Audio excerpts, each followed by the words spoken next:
आपके लिए बाइबल की पुस्तक से मत्ती अध्याय 25 का 31 से 46 वचन लेकर आई हूँ।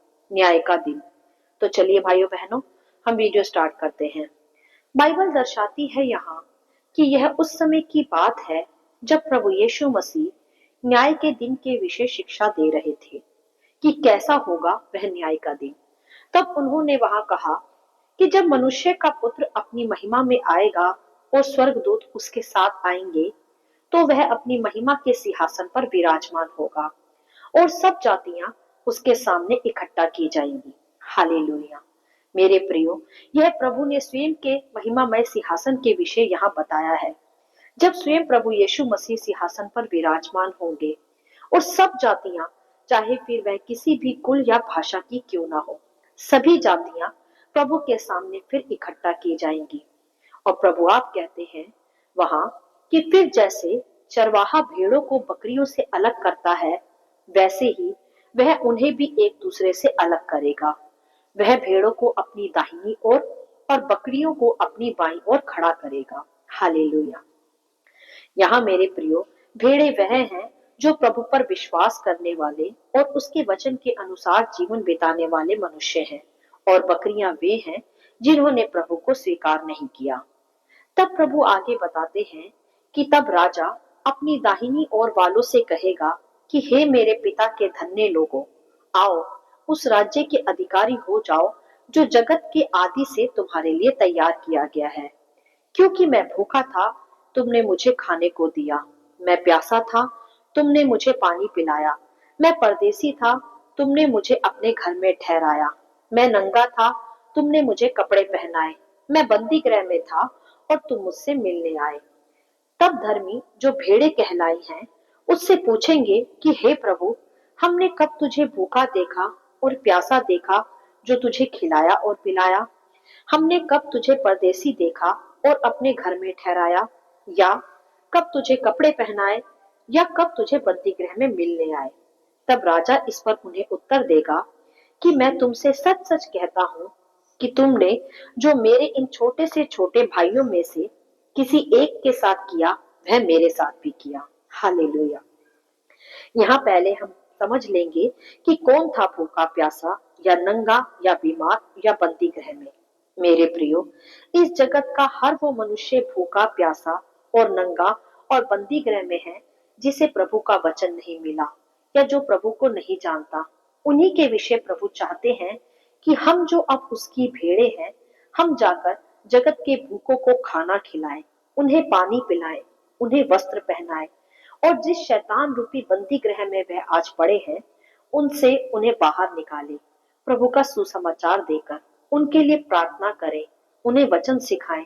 यदि मेरे प्रियो हम ऐसा करते हैं, तो प्रभु कहता है कि जो तुमने इन छोटों में से किसी एक के साथ भी किया, वह मेरे साथ ही किया। और ऐसा करने वालों को ही प्रभु अपनी भेड़े कहता है, और कहता है कि धन्य है वे लोग, और वही उस राज्य के अधिकारी भी होंगे जो जगत के आरंभ से उनके लिए तैयार भी किया गया है, अर्थात स्वर्ग का राज्य, अनंत काल की महिमा का राज्य। हालेलुया। क्योंकि मेरे प्रियो, सारा जगत प्रभु का है और प्रभु सारे जगत से प्रेम करता है।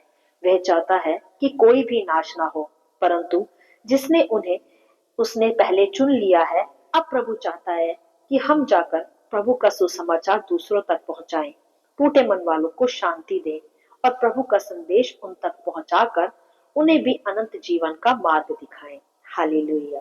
तो मेरे प्रियो, हमें प्रभु का कार्य करने में सदा लगे रहना चाहिए, और यदि हम कैपेबल हो और सक्षम हो, तो हमें जरूरतमंदों की धन के द्वारा भी सेवा करनी चाहिए, उनकी मदद करनी चाहिए, अगर हम योग्य हो तो। यही है प्रभु की इच्छा उसकी चुनी हुई भेड़ों के लिए। आज जो जगत में भूखे प्यासे, नंगे, बीमार व बंदी गृह में हैं, उन्हें छुड़ाने के लिए, उन तक प्रभु का वचन पहुंचाने के लिए ही प्रभु ने हमारा अभिषेक भी किया है। और मेरे प्रियो, जब हम उस अभिषेक की अधीनता में आकर ऐसा ही करते हैं जिसके लिए हम अभिषिक्त किए गए हैं, तो ही हम स्वर्गीय महिमा में पिता की दाहिनी ओर की भेड़े कहला पाएंगे और अनंत जीवन के अधिकारी भी, अन्यथा नहीं। हालेलुया। क्योंकि मेरे प्रियो, स्वयं प्रभु यीशु मसीह ने भी पृथ्वी पर मनुष्य के रूप में आकर यही किया, लोगों को पिता परमेश्वर का संदेश पहुंचाया और उनके लिए यहाँ तक बलिदान भी हो गया। और इसी प्रकार दुख उठाते उठाते, पिता की इच्छा पूरा करते करते वह पिता परमेश्वर के दाहिनी ओर जाकर विराजमान हुआ। हालेलुया। और प्रभु कहते हैं कि जो भी परमेश्वर का कार्य नहीं करता, उनके लिए प्रभु ने आगे स्पष्ट रूप से बता भी दिया कि तब वह बाईं ओर खड़े लोगों से कहेगा कि हे शापित लोगों, मेरे सामने से अनंत आग में चले जाओ, जो शैतान व उसके दूतों के लिए तैयार की गई है। और प्रभु कहेगा, क्योंकि मैं भूखा था, प्यासा था, तुमने ना मुझे खाना खिलाया, ना पानी ही पिलाया।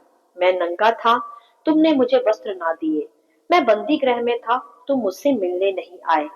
तब वह भी इसी प्रकार उससे पूछेंगे कि हे प्रभु, हमने तुझे कब भूखा या प्यासा देखा, या परदेसी या नंगा या बंदी गृह में देखा और तेरी सेवा टहल नहीं की। तब प्रभु कहेगा कि जो तुमने इन छोटे से छोटों के साथ नहीं किया, वह मेरे साथ भी नहीं किया। और अब तुम अनंत दंड भोगोगे, परंतु धर्मी अनंत जीवन में प्रवेश करेंगे। हालेलुया। मेरे प्रियो, यह न्याय के दिन का अध्याय वास्तव में हमारी आत्मिक आंखें खोलने वाला और हमें सचेत करने वाला अध्याय है, जो आज प्रभु हमें फिर से सिखाते हैं और स्मरण कराते हैं। यदि इसे पढ़कर और समझकर अब भी हम प्रभु के कार्यों में अपनी सहभागिता नहीं दिखाते, तो यह फिर हमारे लिए एक भयानक बात हो सकती है। दो ही स्थान है मेरे प्रियो मृत्यु के बाद, या तो अनंत जीवन या अनंत मृत्यु की आग। अब यह हमारा निर्णय है कि हम क्या चुनते हैं और किसके आधार पर जीवन बिताते हैं, जिससे हम न्याय के दिन निर्दोष ठहरे, अर्थात दाहिनी ओर खड़ी भेड़े ठहरे, बकरियां नहीं। मेरे प्रियो, यही वह समय है जब हमें प्रभु का कार्य जो उसने हमें इस पृथ्वी पर सौंपा है उसे पूरा करें। इस संसार में प्रभु का सुसमाचार फैलाएं, बीमारों के लिए प्रार्थना करें, बंदियों को छुड़ाएं, टूटे मन वालों को शांति दें, जिससे हम न्याय के दिन पूरी रीति से निर्दोष ठहर सके और बकरियां नहीं, दाहिनी ओर खड़ी भेड़े कहला सके। हालेलुया। क्योंकि मेरे प्रियो, इसी उद्देश्य से प्रभु ने हमें चुना भी है, ताकि हम जगत में उसका सुसमाचार सब तक पहुंचाएं।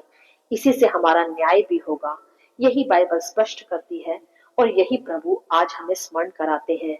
न्याय का दिन निर्धारित करेगा कि हमने प्रभु की सेवा टहल की या नहीं की, क्योंकि प्रभु ने भी आकर पृथ्वी पर हमें बचाया, हमारा दंड उठा लिया और हमें निर्दोष बनाया। और अब प्रभु चाहते हैं कि जो उसका चुना हुआ समाज है, वह भी उसी रीति से पृथ्वी पर कार्य करे, ताकि वह भी न्याय के दिन पूरी रीति से निर्दोष ठहरे और प्रभु की भेड़े कहलाए, बकरियां नहीं।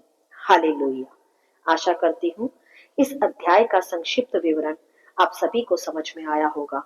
प्रभु आपको अपनी आत्मा की भरपूरी से भरता रहे, यदि आप चाहते हैं, क्योंकि हमारे प्रभु यीशु मसीह की यही इच्छा है। आमीन and God bless you all.